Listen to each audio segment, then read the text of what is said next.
Type de compétition avec la finale du concours national C'est génial au Centre spatial guyanais. Il s'agissait pour des élèves du primaire au lycée de présenter des projets scientifiques, pas de thème imposé. Vous allez le voir, ces participants ont fait preuve de beaucoup d'imagination et d'enthousiasme. Le reportage de Vanessa Etienne et Isabelle Lerouge. Un habitat hermétiquement fermé car il ne contient pas d'oxygène. Dans ce terrarium, les élèves ont recréé le sol de la planète Mars.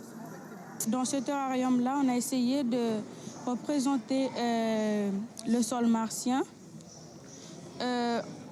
Vu qu'il n'y a pas d'oxygène dans ce terrarium-là, on a constaté que les graines qu'on avait mis à l'intérieur n'ont pas pu pousser et elles ont pourri.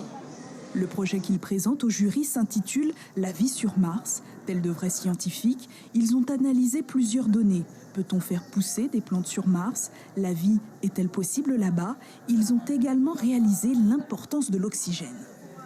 Il faudra créer un environnement où on fera rentrer de l'oxygène à l'intérieur et pour l'instant, on n'a pas encore trouvé de moyens ou de technologie pour faire ça. 140 participants, 10 projets scientifiques en compétition. Les jeunes expliquent l'élaboration, la conception et le travail réalisé autour de cette planète. Ils ont notamment passé un partenariat avec l'Observatoire de Paris. Les élèves défendent ardemment leur projet auprès du jury. C'est un projet qui a été mené par les élèves et qui repose sur plusieurs expérimentations. Donc ça, c'est très intéressant. Et les élèves ont apparemment tiré pas mal d'enseignements de leurs observations sur l'apparition et l'existence de bactéries et aussi sur les critères physiques et chimiques qui permettent aux plantes de se développer. Donc pour moi, c'est un projet qui est très intéressant. Plusieurs critères, 5 notamment, concernant les collégiens. L'originalité, donc il faut que ce soit un projet original qui sorte de l'ordinaire. La façon dont ils vont présenter le projet au jury, comment ils vont défendre leur projet.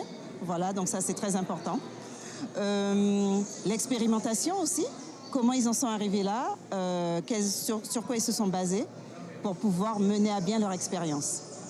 L'intérêt de ce concours est de faire émerger une fibre scientifique dès le plus jeune âge auprès de ces jeunes. Ce concours, c'est permettre à des élèves en école, collège ou lycée de pratiquer une démarche scientifique et ensuite de s'ouvrir un peu vers les métiers de la science. C'est leur donner l'envie et le goût de la science, de vraiment qu'ils vivent le cours des sciences par eux-mêmes et le présenter devant un jury dans un concours où il n'y a que des choses à gagner. Voilà. Parmi les lauréats, le collège Léodate Volmar à Saint-Laurent-du-Maroni. Ils partiront le 31 mai prochain pour le concours national à Paris.